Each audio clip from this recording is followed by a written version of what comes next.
Hiccups. Your diaphragm just had a spasm. That dome-shaped muscle under your lungs suddenly contracts and sucks air into your lungs so fast that your vocal cords slam shut.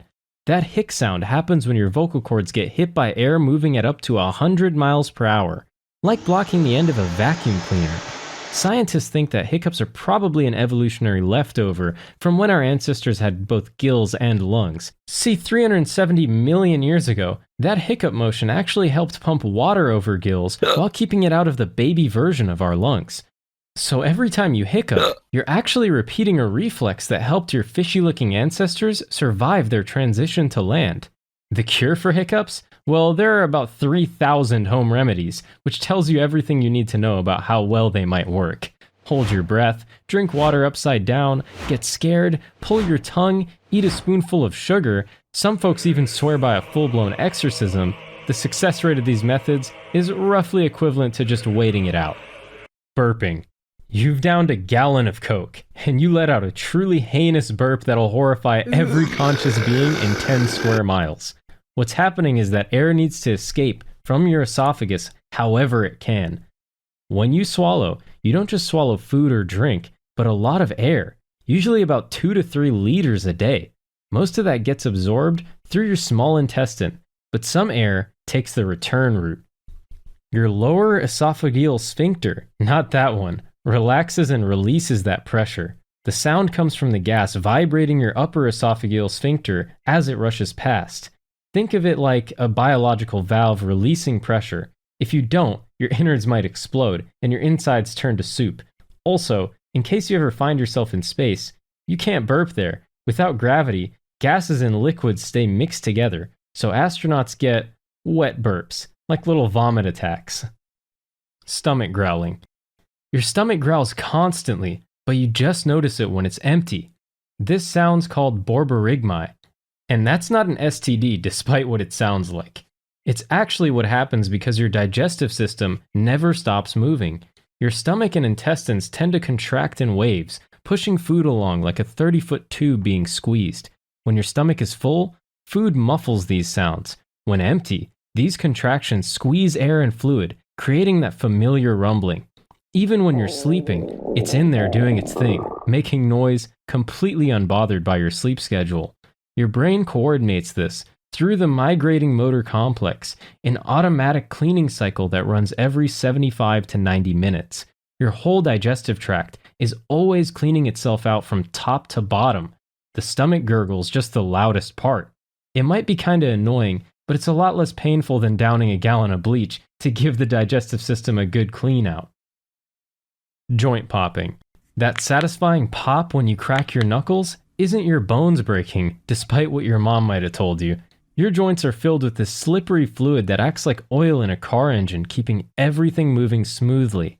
When you stretch or twist a joint, you create negative pressure in the synovial fluid, which causes dissolved gases like nitrogen and carbon dioxide to form bubbles. Then, when you push further, those bubbles collapse all at once, creating that distinctive popping sound. So no, you're not snapping your fingers in half, you're just doing some biological bubble wrap popping. Farting. Farting happens when bacteria in your large intestine starts fermenting alongside undigested food. All that bacteria produces hydrogen, carbon dioxide, methane, and hydrogen sulfide as waste products, and all that spicy gas has to go somewhere. Unless you want a rancid fart to rip through your stomach and past your taste buds, the bottom end's probably the better direction to go. The average person produces 1 to 3 pints of gas daily and farts around 14 to 23 times. The sound depends on sphincter muscle tightness, gas volume, and expulsion speed. Different combinations create different acoustic signatures. Your farts are kind of like a fingerprint. People spend tremendous effort trying to fart silently, but the physics are actually working against you. Tight sphincter equals high pitch. Loose sphincter equals low rumble. And there's no middle ground that doesn't announce your busyness to everyone within earshot. The smell mostly comes from hydrogen sulfide, the same compound that you find in rotten eggs. Only about 1% of your gas contains that odorous compound, but that small percentage makes a significant impact. Silent, but deadly. Sneezing. There's nothing worse than the feeling of needing to sneeze, but not being able to. And that's for a good reason. It's your body's emergency response to anything irritating your airway. Your nose can launch anything inside it over 100 miles per hour out of your body, spraying up to 40,000 water droplets into the air. This all happens when something irritates the trigeminal nerve in your nose.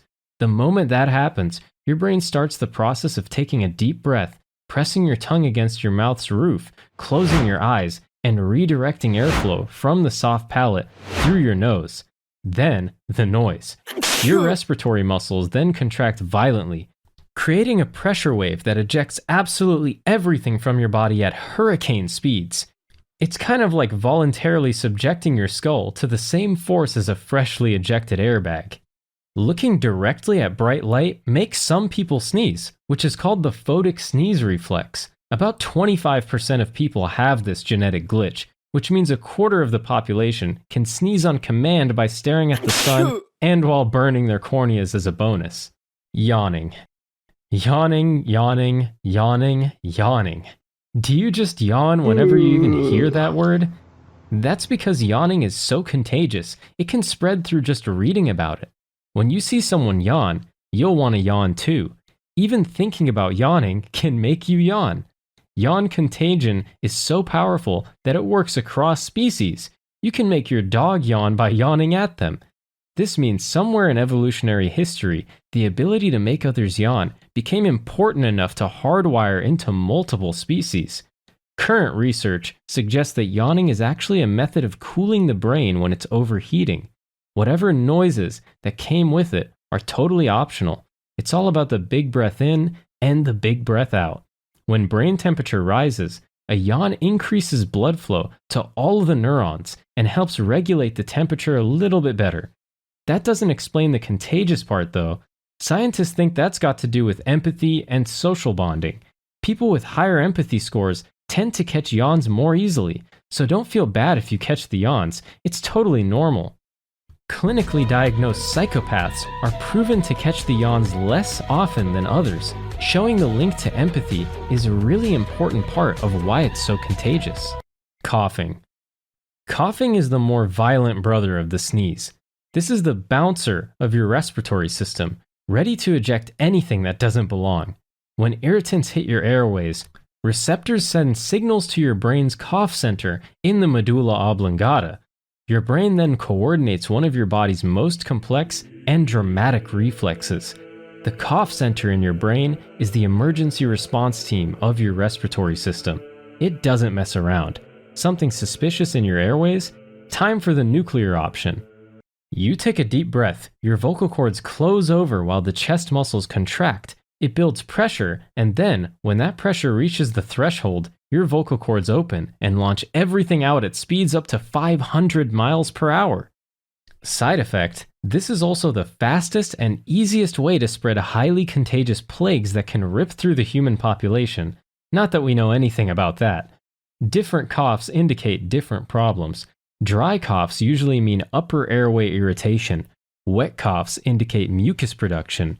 Your cough pattern provides diagnostic information about what's happening in your respiratory system. Laughing. Laughter is a complex neurological response that involves multiple brain regions. When you laugh, your brain releases endorphins, dopamine, serotonin, and oxytocin. Your diaphragm spasms, facial muscles contract, and sometimes breathing even becomes difficult. Laughing is basically your brain giving itself a chemical reward for finding something funny, which is why good comedy is addictive. Your body gets high off of humor. It's a vicious cycle, which is why we seek out funny or entertaining things. Laughter is highly contagious. Laugh tracks on TV shows work because fake laughter triggers real laughter. Your brain hears laughing and automatically mimics the response, even when you know the laughter is artificial. It's also a stress reliever. People who laugh in bad or awkward situations are doing something totally natural to try and relieve the tension and get a rush out of those good endorphins. The sound of a laugh is also very personal.